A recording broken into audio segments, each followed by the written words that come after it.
Hey there, deep divers. Welcome back. Yes. Before we jump in today, just a quick reminder, if you're looking for even more great info like this, definitely check out mindexpansiondaily.com. Yeah, lots of good stuff over there. Absolutely. And hey, we'd love it if you hit that like button, subscribe to Mind Expansion Daily, join the community. Definitely helps us out. It really does. And if you find this deep dive valuable, maybe consider buying us a coffee. The link's always down in the description. We appreciate the support. We do. And one more thing, a little challenge for you. After you listen, drop a comment. Let us know if you agree or disagree with how we sum things up. Yeah, love hearing different perspectives. And please, tell us where you're listening from. Yeah. We're trying to grow this thing worldwide. See how far we're reaching. Cool. Okay. So, today, we're taking a deep dive into something kind of fascinating, maybe a bit unexpected. It's a comeback story. We're unpacking the vibrant resurgence of Frisbee golf, or as most people call it now, disc golf. Right, disc golf. It's really taken off again. Yeah, and we've got a good stack of sources for this, personal stories, recent data from the PDGA, the Professional Disc Golf Association. And you disc data too, which is huge for tracking trends. Exactly. And insights straight from the players, the community itself. That's right. So our mission today really is to explore how this sport, which is this neat blend of strategy, skill, and just being outdoors, how it's not just surviving, but actually thriving. Right, and overcoming some pretty big hurdles along the way. Yes, significant hurdles. We'll look at its surprisingly long history, the challenges it's facing right now. And the innovations that seem to be driving this comeback. Exactly. And we even got this personal account. Someone took on a challenge September 3rd, 2025, an old player trying to see if they still had it after years away. Yeah. That sounds fun. A real test. It does. So yeah, it's going to be a fascinating ride, I think.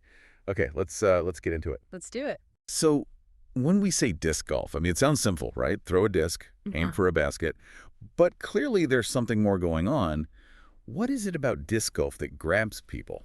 Well, that's the interesting part. Fundamentally, it is simple to grasp, but deep down, it's this global thing now. Right. It really combines strategy, thinking about your shots, the wind, the obstacles with physical skill, and just being outside. And maybe most importantly, it fosters this really strong sense of community. Community seems key. It really does. And the scale is kind of mind-blowing when you look at the numbers. The PDGA, that's the main governing body, they report over 8,000 courses worldwide. 8,000. Wow. And around 200,000 active players. So it's big. Okay, here's what strikes me, though. Yeah. It just sounds so much more accessible than, say, traditional golf or other sports. Absolutely. And that's a huge, huge part of its appeal. The low cost of entry. That's a major draw. Right, the gear. Exactly. You can get a few discs for, what, maybe 10, 20 bucks each? Compare that to, hundreds, maybe thousands for traditional golf clubs and gear. The PDGA points this out, too. Makes a big difference. Huge. But it's more than just the money. It's like a lifeline for communities, too. You disc that app, everyone uses their data, showed local events in 2024 boosted participation by like 15%. 15% just from local events. Yeah, bringing in about 10,000 new players. It really shows how it builds connections, that social fabric. So accessible, builds community. Yeah. What about other benefits, like physical or mental health? Oh, definitely. That's another big piece. There was a study, I think, in the Journal of Sports Medicine. It found regular players see about a 20% reduction in stress levels. 20%. That's significant. It really is. It's not just physical activity, though that's part of it, walking the course. It's a mental release, too. And you see this reflected online, right? Yeah. There was this post on X in 2024, got like 12,000 likes, someone just sharing, Frisbee golf got me through tough times. Nothing beats the course vibe. Wow. That really speaks volumes, doesn't it? It does. It shows it's more than just a game for a lot of people. It's therapeutic almost. It's amazing how something so big now still feels kind of grassroots, which makes me wonder, where did it all start? Pie tins, right? Wasn't that the story? Yeah, that's the legend. If you connect it to the bigger picture, the organized sport really traces back to the 1970s. Okay. And the key figure was Ed Hedrick. Steady Ed Hedrick. He's the one credited with designing the first standardized disc golf baskets, the ones with the chains. Ah, the chains. That's iconic. Totally. He basically took it from those informal games. Yeah, sometimes using literal pie tins or just aiming at trees. I saw a post about that. Someone celebrating the wild pie tin origins. Got tons of likes. Exactly. So Hedrick formalized it, gave it structure, made it a real sport. And it just grew from there. Driven by passion, it sounds like. Completely passion-driven, not some big corporate push initially. And that energy is why we see, over 100,000 PDGA members by 2025. 100,000 members. Yeah. And major events like the PDGA World's drawing over 1,000 competitors now, according to Disc Golf Scene. It shows how far it's come from those humble beginnings. So, okay, great history, super accessible, real benefits. Yeah. But it hasn't all been smooth sailing, right? Yeah. Even with this growth, I understand there have been some bumps in the road recently. Yeah, that's an important question to ask. While it is booming in many ways, it's definitely facing challenges. Our sources pointed to a few key areas. Like what? Well, for one, tournament stability. Disc Golf Scene reported that in 2024, something like 20% of scheduled tournaments actually faced cancellation. 1 in 5. Why? Often weather-related issues, which is always a factor outdoors, but also funding problems. Sponsors pulling out, budget cuts, it impacts players and the sport's reliability. That's tough. What about the actual places people play? The courses? Sadly, yeah, that's another pressure point. UDisc data suggests about 10% of courses in the U.S. are at risk of closing down. 10%. Why would courses close? Couple of reasons. Sometimes it's low usage, maybe not enough local players keeping it active. Other times it's land disputes, development pressures, parks getting repurposed. Right, land value stuff? Exactly. And Disc Golf Scene even projected that if these trends hold, the U.S. could lose maybe 5% of its courses by 2030. Wow. That's a real threat to local access. It is. And you feel that impact in the community? I remember seeing that X post you mentioned. Oh, yeah, the one about losing their local course? Yeah. Heartbreaking. Right. Got like 15,000 likes. It just shows how much these places mean to people. Lost our local course, heartbreaking for our crew. It really hits home. Yeah. And this is happening alongside a slight dip, about 5%, in overall player numbers reported by the PDGA in 2023. So organizers are, understandably, a bit worried about keeping the momentum going. And getting the word out, media coverage. That's another piece, limited media coverage. The Disc Golf Pro Tour, the DGPT, notes that only about 10% of events get streamed. That makes it harder to reach a wider audience, attract new players and sponsors. But there is hope.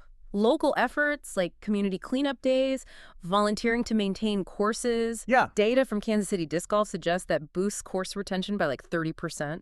So the grassroots community is fighting back, basically. Absolutely. It shows how much local action matters. Okay, so despite those challenges, the cancellations, the course threats, it really does seem like 2025 is turning into a big year, a real comeback vibe. What's driving that renewed energy? Yeah, it feels that way, doesn't it? What's fascinating is this mix of really high-profile tournaments generating buzz and ongoing tech improvements. Okay, tell me about the tournaments first. So the DGPT circuit has been strong. Back in May, you had the Las Vegas Challenge with like 600 competitors, huge field. Wow. Then in June, the Preserve Championship. Smaller elite field, 156 players, but big names. Silva Serenen and Gannon Burr took the wins there. Right, I remember hearing about Bro. Yeah, big talent. And coming up right now, basically September 4th to 7th, is the Discraft Great Lakes Open in Michigan. Another key event drawing 153 top players. So the pro scene is active.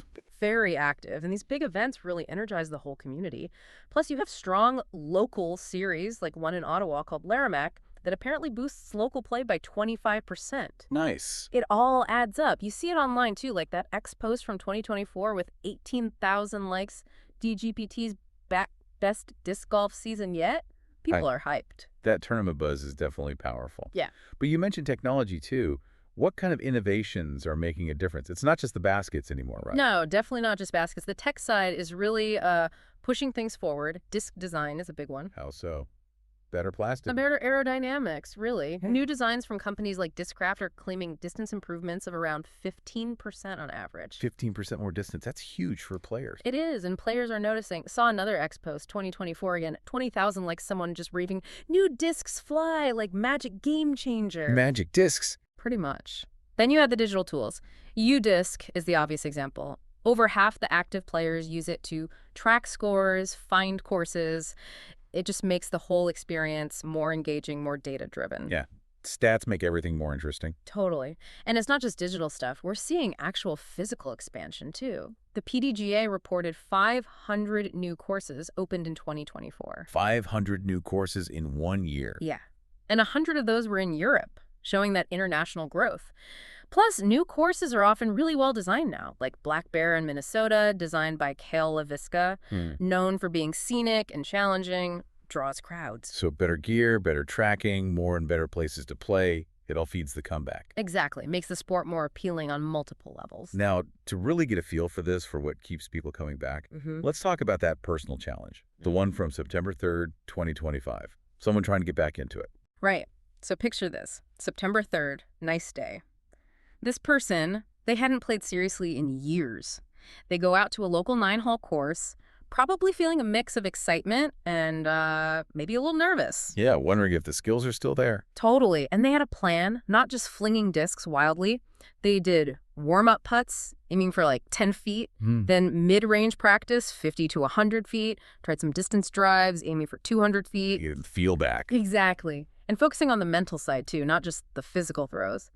Then they played the 9 holes. Okay, the moment of truth.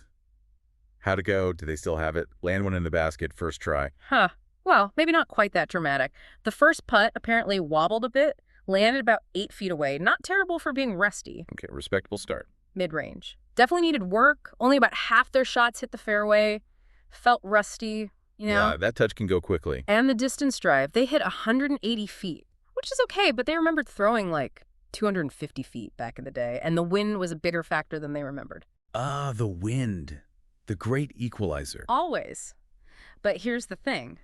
Despite the rust, the final score for the 9 holes was 3 over par, which, honestly, after years away, pretty decent. Yeah, not bad at all. Shows the core skill was still there. Right. But it wasn't just about the score. The experience clearly rekindled that passion, that love for the game. And that connects back to that viral post from the same day, right? The one with 15,000 likes saying, "Frisbee golf's vibe is unbeatable, join us." It captures that feeling of rediscovery. Exactly. It wasn't about being perfect. It was about the joy of playing again. And that community aspect we keep talking about. Did that play a role in their experience? Oh, absolutely. Later that same day, they went to a small local event, about 30 players there. Okay. And they were just sharing stories, comparing notes. And someone apparently asked around and found that 80% 80 cited the community aspect as their favorite part of disc golf. 80%, that's huge. It really highlights it, doesn't it? It's the shared experience, the camaraderie, that sense of belonging. That personal challenge was one person's journey, but it plugs right back into that bigger community feel. So bringing it all together, Mm-hmm. if we step back from the individual player, the single course, Yeah. what are the bigger implications here? What does this disc golf revival mean beyond just the sport itself? Yeah, that's a crucial question because its resurgence is actually a pretty big win for communities and maybe in ways people don't immediately think about. Like economically? Yeah, significantly. McKinsey actually did a study suggesting that in 2024, just the new courses boosted local economies by around $500 million. $500 million Mm-hmm. from new disc golf courses. Seems high, but think about it. Course construction, equipment sales, maybe people traveling locally to play, grabbing food nearby. It adds up. It shows how these accessible outdoor sports can drive local growth. Huh. That's a perspective you don't often hear. Right. And then there's the social impact. Those community events we mentioned, you just track them reaching about 1 million people, and that interaction increased overall participation by 20%. It's a ripple effect. So it's recreation, but it's also economic activity and social connection. Precisely. And globally, it's growing fast. We mentioned the 200,000 competing players. Europe's seeing like a 30% increase according to the PDGA. The potential is massive. What about the future in the U.S.? More courses. Projections from disc golf scene suggest the U.S. could add another 1,000 courses by 2030. That's on top of the 5,000 or so already serving those 100,000 PDGA members. Wow. And public demand seems to be there. Remember that X post calling for more public courses? I got 22,000 likes.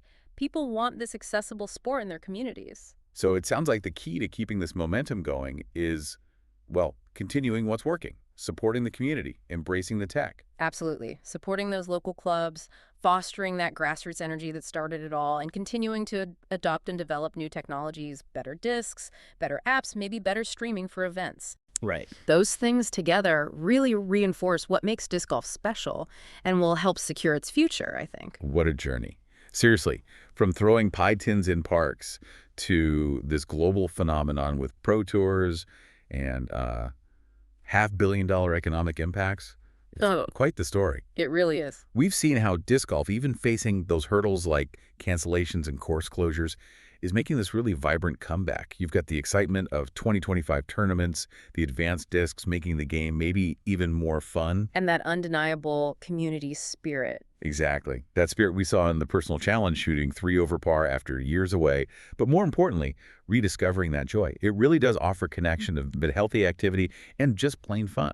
It really shows how a seemingly simple sport can actually have this profound impact. It blends that personal challenge, trying to get better, with this really strong sense of belonging. It does.